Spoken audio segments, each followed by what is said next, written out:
बिस्मिल्लाहिर्रहमानिर्रहीम। दोस्तों, Islamic touch Urdu channel में आपको खुशामदीद कहते हैं। दोस्तों, क्या आप जानते हैं कि सबसे अफजल ज़िक्र कौन सा है? दोस्तों, अल्लाह ताला कुरान मजीद फ़ुरक़ान हमीद में फ़रमाते हैं, बिस्मिल्लाहिर्रहमानिर्रहीम, बिलगुदुव्वि वल आसाल। अपने रब को याद कीजिए सुबह में भी और शाम में भी। वला तकुम मिनल गाफ़िलीन, और गाफ़िलीन में से ना हो जाएं। दोस्तों, इस आयत मुबारक से कुरान पाक की तिलावत की फ़जीलत तो मालूम होती है और उसके साथ मुतलकन ज़िक्र भी, जैसे सुबहान अल्लाह, अल्हम्दुलिल्लाह, अल्लाहु अकबर। दोस्तों, इसी तरह हदीस शरीफ में आता है कि अफ़ज़लुज़ ज़िक्र ला इलाहा इल्लल्लाह, सबसे अफ़ज़ल ज़िक्र ला इलाहा इल्लल्लाह है।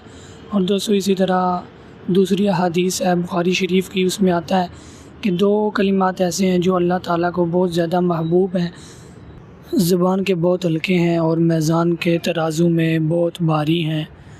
वो अल्फाज हैं सुबहानल्लाहि व बिहम्दिही। दोस्तों, इस पर उलमाए इकराम ने लिखा है कि जिन अज़कार में अल्लाह ताला की हम्द व सना बयान हो, यानी कि सुबहानल्लाह, अल्हम्दुलिल्लाह, तो ये अज़कार भी बहुत अफजल हैं।